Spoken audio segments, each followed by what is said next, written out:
Stage one of the demographic transition model is characterized by a low population growth rate due to a high birth rate, which again is the annual number of births per 1,000 people, and a high death rate, which is the annual number of deaths per 1,000 people. In this first stage, total population is in flux as a result of these variables' dynamic patterns, neither being consistent from year to year.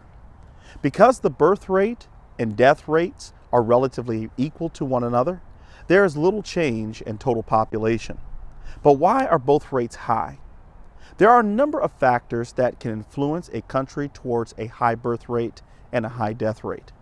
Historically, high birth rates are attributed to societies that relied heavily on agricultural productivity or unskilled manual labor, because larger families meant a larger workforce.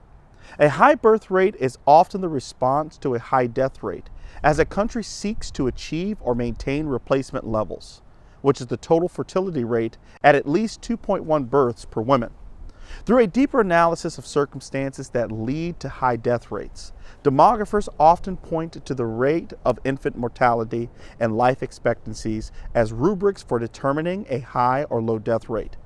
Infant mortality is high when medicine and maternal care are limited or insufficient, and life expectancy is low when sanitation and public health are not adequate.